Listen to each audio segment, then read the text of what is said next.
Hello students, कैसे हैं आप सभी। उम्मीद करता हूँ घरों में आप सभी एकदम स्वस्थ होंगे, बिल्कुल सुरक्षित होंगे। Right. So you all are welcome to the online session of Pentium Point Technical College Rewa and I am Piyush Singh Gaharwar, assistant professor of computer science department. सो मैं आज फिर आप सभी के सामने ऑनलाइन लेक्चर के साथ उपस्थित हूँ। हमने प्रीवियस ऑनलाइन लेक्चर में अपडेट क्वेरी का यूज़ किया था अपने सर्वर पेज पर, ध्यान है आप सभी को। उसमें मैंने बताया था कि 3 पेजेस में आपको इस मॉड्यूल को कंप्लीट करना होगा। ठीक है, जो फर्स्ट पेज हमारा होगा, फर्स्ट पेज में हमने क्या डिज़ाइन किया था, फर्स्ट पेज में हमारा होगा HTML फॉर्म। ठीक है, फर्स्ट पेज में एक टेक्स्ट बॉक्स में हम एप्लीकेंट आईडी बताएंगे, कैंडिडेट की एप्लीकेंट आईडी बताएंगे। देन ये एप्लीकेंट आईडी कहाँ पहुँचेगी, सेकंड पेज में। सेकंड पेज हमारा सर्वर पेज होगा जिस पर हम एक पूरा का पूरा फॉर्म डिस्प्ले कराएंगे और इस फॉर्म पर उस कैंडिडेट का पूरा डिटेल डिस्प्ले होगा जिस कैंडिडेट का हमने यहाँ पर एप्लीकेंट आईडी दिया है अपडेट करने के लिए। ठीक है, तो इतनी बात समझ में आई। फर्स्ट पेज से applicant ID I second page में। सेकंड पेज पे इस एप्लीकेंट आईडी को हम एक सेशन वेरिएबल में रखेंगे और उसका पूरा डाटा मंगा करके यहाँ डिस्प्ले कराएंगे। देन यहाँ पर हम फॉर्म के अंदर उस डाटा को चेंज करेंगे, जो भी हमें अपडेशन करना है, जिस फील्ड में अपडेशन करना है। चेंज करने के बाद नीचे एक अपडेट बटन होगी, उस पर क्लिक करेंगे तो ये चेंज किया गया डाटा पूरा का पूरा कहाँ पहुँचेगा, पेज नंबर 3 पर। ये तीसरा पेज भी हमारा ASP पेज होगा और यहाँ पर पूरे डाटा को रिसीव करेंगे, अलग अलग वेरिएबल में रखेंगे हम और इन्हीं वेरिएबल्स को अपडेट क्वेरी का यूज़ करके सेंड कर देंगे कहाँ पर, डाटाबेस में। तो ये डाटाबेस में जा करके रिकॉर्ड को अपडेट कर देगा। क्लियर है, तो ये प्रोसेस हमें परफॉर्म करनी है। तो ध्यान होगा आप सभी को, हमने अपडेट का सेकंड पेज तक बना लिया था। जो सेकंड पेज हमारा सर्वर पेज था जिसमें हमने फॉर्म डिस्प्ले कराया था और फॉर्म पे एप्लीकेंट आईडी वाले कैंडिडेट की पूरी लिस्ट, पूरी डिटेल डिस्प्ले कराई थी। इतना काम अपना हो गया था। ठीक है, एक बार चेक करके देख लें हम क्या वो पेज हमारे दोनों वर्क कर रहे हैं बराबर। BCA4 then update .html। ठीक है, ये था हमारा पहला पेज। यहाँ पर हमने दिया स्टूडेंट कैंडिडेट का एप्लीकेंट आईडी शो डिटेल, ये हमको डिटेल मिल रही है। अब यहाँ पर हमें क्या करना है, यहाँ पर जो भी चेंज करना है, ठीक है, father's name, mother's name, date of birth, जिस भी फील्ड में हमें चेंज करना है, चेंज करने के बाद हम क्लिक करेंगे सबमिट बटन पर। ठीक है, या सबमिट का नाम चेंज करके कुछ और करना चाहते हैं तो हम अपडेट नाम रख सकते हैं। उसके लिए हमें क्या करना होगा,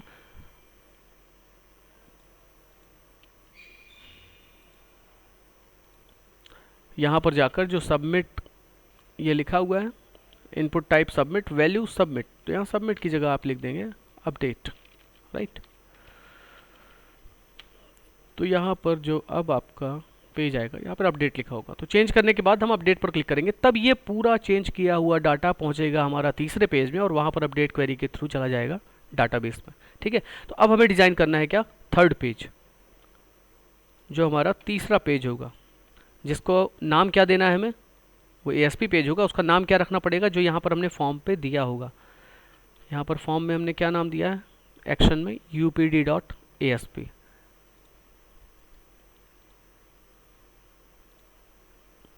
तो यहाँ पर हमें डिज़ाइन करना है UPD.ASP पेज। ठीक है,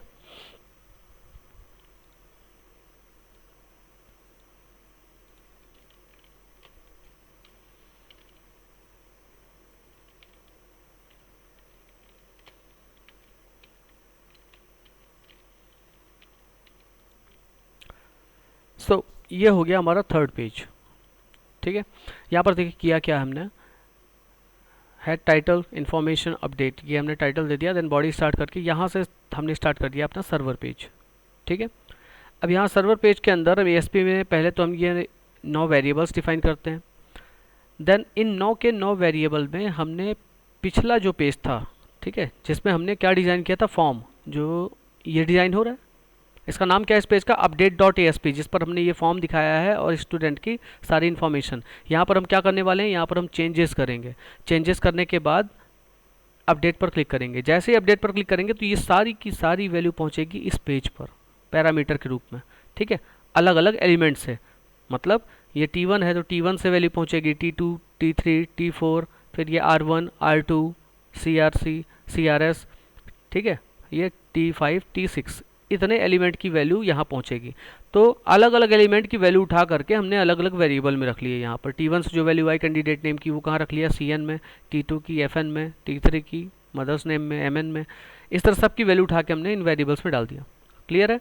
और वो जो वैल्यू आई है वो कौन सी वैल्यू है, वो सुधरी हुई वैल्यू है, हम सुधार करके भेजेंगे ना, तो सुधार करके जो वैल्यू आई वो सुधरी हुई अपडेटेड वैल्यू, ये हमने सारे वेरिएबल्स में रख लिया। बस इसके बाद यहाँ पर हमने कनेक्शन सेट कर दिया। कनेक्शन के लिए वही सेम प्रोग्रामिंग हमें लिखनी है जो हमने इंसर्ट वाले पेज में लिखी थी। तो ये हमने कनेक्शन कर दिया। कनेक्शन के बाद यहाँ पर क्वेरी चलेगी हमारी कौन सी, अपडेट क्वेरी। ठीक है, अपडेट, टेबल का नाम स्टूडेंट, सेट सी नेम, जो फील्ड का नाम दिया था हमने डाटाबेस एक्सेस के अंदर, उसमें फील्ड का नाम क्या था, सी नेम, यानी candidate name, equal to C name कहाँ से उठाना है हमको, CN से। जो हमारा सुधरा हुआ कैंडिडेट नेम है वो कहाँ आकर के हम रख रहे हैं, कहाँ ला करके, T1 से लाया, T1 से ला करके CN में रखा हुआ है। तो यहाँ पर हम लिखेंगे C name equal to CN। ठीक है, मतलब डाटाबेस के सी नेम टेबल फील्ड में कौन सी वैल्यू रख तुझे ले जा करके, जो CN में सुधार करके लाई गई। फिर इसके बाद F नेम में FN, M नेम में MN, इस तरह पूरी फील्ड को हमने लिख दिया ये। ठीक है, M नेम में यानी मदर्स नेम में MN की वैल्यू, DOB में D की वैल्यू, जेंडर में G की वैल्यू, कैटेगरी में C की वैल्यू, CRS यानी कोर्स में CR, हमने वेरिएबल जो नाम लिया है CR लिया है। ठीक है, फिर उसके बाद मोबाइल में M की वैल्यू, एड्रेस में ADD की वैल्यू। और ये सारे चेंजेस करने कहाँ पर हैं, हमने क्या लिखा कि अपडेट स्टूडेंट, मतलब स्टूडेंट टेबल में अपडेट करो। फिर सेट लिखा, मतलब ये वैल्यू सेट करो जो हमने यहाँ पर पूरी लिखी है। पर ये सारी वैल्यू कहाँ पर सेट करना है हमें, कंडीशन क्या है वो हम आगे दे रहे हैं, वेयर APP-ID, मतलब उस स्टूडेंट के रिकॉर्ड में ये सारी वैल्यू सेट करना है जिसकी एप्लीकेंट ID क्या है, जो सेशन ID में एप्लीकेंट ID स्टोर है। कुछ ध्यान आया? हमने जो एकदम पहले पेज में सेशन ID दिया था, जो हमने एकदम पहले पेज में एप्लीकेंट आईडी दिया था स्टूडेंट का अपडेशन के लिए, जो फर्स्ट पेज हमने बनाया था। ठीक है, ये वाला पेज, ये फर्स्ट पेज अपना अपडेशन वाला। तो यहाँ पर हमने एप्लीकेंट आईडी ये दिया, जैसे ही यहाँ पर क्लिक किया तो ये जा करके कहाँ स्टोर हुआ, दूसरे पेज में, जो हमने सेशन आईडी नाम का वेरिएबल बनाया दूसरे पेज में। ये याद रखिएगा, ये जो वैल्यू वहाँ से आई वो दूसरे पेज में सेशन आईडी में स्टोर हुई। ठीक है, अब हम यहाँ क्लिक करेंगे तो ये सारी वैल्यू कहाँ पहुँचेगी, तीसरे पेज में। बट सेशन आईडी तीसरे पेज में, यहाँ से तो हम भेज नहीं रहे, पर वो सेशन वेरिएबल है इसलिए वो ऑटोमेटिकली तीसरे पेज में पहुँच जाएगा। ठीक है, तो बस उसी के लिए हमने यहाँ पर लिखा हुआ है कि condition where applicant ID equal to session ID, मतलब जिस एप्लीकेंट आईडी की, जिस स्टूडेंट की एप्लीकेंट आईडी सेशन आईडी वाली है, उस कैंडिडेट की ये सारी इन्फॉर्मेशन हमें अपडेट करनी है। तो ये सारी वैल्यू ले करके कहाँ पहुँचेगा, डाटाबेस में, और वहाँ पर एप्लीकेंट आईडी को ढूंढ करके उसकी सारी वैल्यू चेंज कर देगा, अपडेट कर देगा। क्लियर है? बाकी आप लोगों ने SQL भी पढ़ा है, क्वेरीज भी पढ़ी है, और विजुअल बेसिक भी पढ़ा है। ठीक है, तो अगर विजुअल बेसिक नहीं भी ध्यान है तो आपने SQL क्वेरीज तो बहुत सारी चलाई हैं, रन की हैं, उसमें भी अपडेट का इसी तरह से यूज़ होता है। तो सेम वही अपडेट कमांड हमने यहाँ पर चलाई है। जैसे ही ये क्वेरी चल जाएगी तो डाटाबेस में, रिकॉर्ड में, टेबल में, रिकॉर्ड में डाटा पूरा तरह से पूरा परिवर्तित हो जाएगा, चेंज हो जाएगा, अपडेट हो जाएगा। फिर उसके बाद अगली लाइन में हमने क्या किया है, H3 का यूज़ करके, यानी हेडिंग 3 डाल करके ये मैसेज पास कर दिया है, इन्फॉर्मेशन इज़ अपडेटेड सक्सेसफुली। ठीक है, मतलब जो तीसरा पेज हमारा आएगा उसमें केवल हमको ये मैसेज दिखाई देगा, information is updated successfully. Clear है? फिर इसके बाद ASP क्लोज कर दिया, कनेक्शन क्लोज कर दिया, बॉडी HTML क्लोज हो गया। ठीक है, आइए पहले इसको सेव कर दें। हम इसको सेव किस नाम से करेंगे, upd.asp। कोई ज़रूरी नहीं कि यही नाम देना ही होगा, ये डिपेंड करता है कि हमने इसके पहले वाले पेज में फॉर्म पर एक्शन में कौन से पेज का नाम लिखा है। ठीक है, तो वहाँ पर हमने upd.asp लिखा था, इसलिए यहाँ पर लेके हमने इसको नाम upd.asp। अब इसको हमने किया सेव। ठीक है, अब आइए इसको एक बार रन करके देखते हैं कि क्या ये प्रॉपर वर्क कर रहा है। ये हमने दिया एप्लीकेंट आईडी 2020003।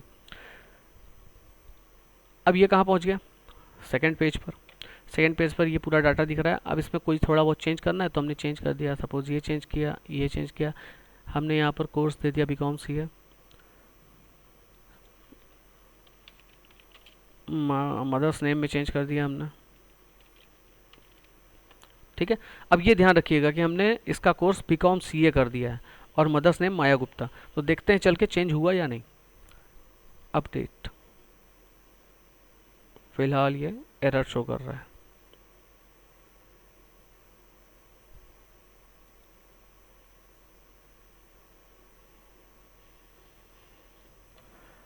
ओके, सो जो एरर आ रही थी उसकी वजह थी अपडेट क्वेरी में हमें थोड़ा सा चेंज किया है।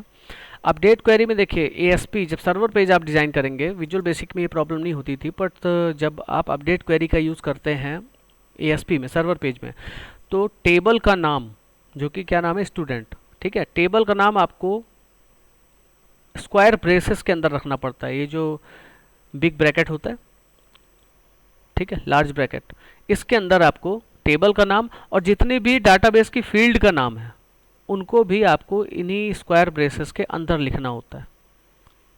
बात समझ में आई? तो यहाँ पर टेबल का नाम स्टूडेंट और जितनी भी फील्ड नेम थे, एस नेम, लास्ट टाइम हमने यहाँ पर एस नेम की जगह सी नेम कर दिया था, ये भी एक वजह थी। तो यहाँ पर हो गया S name, F name, M name, then DOB, gender, category, course, mobile address and last में एपीपी आईडी। ये सभी क्या है, डाटाबेस की फील्ड का नाम है जो टेबल में हमने फील्ड्स बनाई है। तो ये सारी फील्ड्स के नाम और टेबल का नाम, इन्हें आपको स्क्वायर ब्रेसेस के अंदर लिखना है, ठीक है। अब इसको हमने कर दिया सेव। अब इसे रन करा के देखते हैं एक बार। 2020-003 ये दिया, ये डाटा आ रहा है। यहाँ पर हमने मदर का नाम चेंज किया, लिख दिया Maya Gupta and male, gender, course दे दिया हमने बीकॉम सीए, ठीक है। ये हमने क्लिक किया अपडेट पर, अपडेट दिख रहा है, information is updated successfully, right. अब चलिए एक बार चेक करके देखते हैं क्या इंफॉर्मेशन अपडेट हो रही है एक्सेस में, टेबल जो हमने बनाई है टेबल में। ये college.mdb टेबल, स्टूडेंट टेबल, या 3 वाली इंफॉर्मेशन थी। ये देखिए माता का नाम माया गुप्ता हो गया है और कोर्स हो गया है बीकॉम सीए। क्लियर है, डाटा अपडेट हो रहा है, समझ में आया? तो इस तरह से अपडेट कमांड का हम यूज़ करते हैं। अब जो हमारा नेक्स्ट ऑनलाइन लेक्चर होगा वो होगा डिलीट पर, ठीक है। उसमें हम डिलीट ऑपरेशन परफॉर्म करेंगे। डाटाबेस के किसी पर्टिकुलर रिकॉर्ड को अगर डिलीट करना हो हमें, तो डिलीट के मॉड्यूल में भी हमें यही सेम 3 पेज बनाने पड़ेंगे। सबसे पहले पेज में हम रिकॉर्ड स्टूडेंट का, कैंडिडेट का एप्लीकेंट आईडी देंगे। सेकंड पेज में उसकी इन्फॉर्मेशन डिस्प्ले होगी, बट उसमें हम चेंज नहीं कर पाएंगे। अपडेट में तो हमें चेंज करना था, इसलिए हमने फॉर्म डिज़ाइन किया। उसमें हमें कोई चेंज नहीं करना है, केवल इन्फॉर्मेशन डिस्प्ले करना है, ये श्योर करने के लिए क्या हम सही कैंडिडेट को ही डिलीट कर रहे हैं, ठीक है। तो नाम आ जाएगा तो कंफर्म हो जाएगा। तो पहले पेज में एप्लीकेंट आईडी देंगे, तो दूसरे पेज में उसका रिकॉर्ड डिस्प्ले होगा, और दूसरे ही पेज में नीचे एक बटन होगी डिलीट, उस पर क्लिक करते ही तीसरा पेज हमारे सामने आएगा, उस पर लिख करके आ जाएगा record is deleted successfully. Clear है? Okay then, up to next online lecture, stay at home and be safe. Okay, thank you so much students.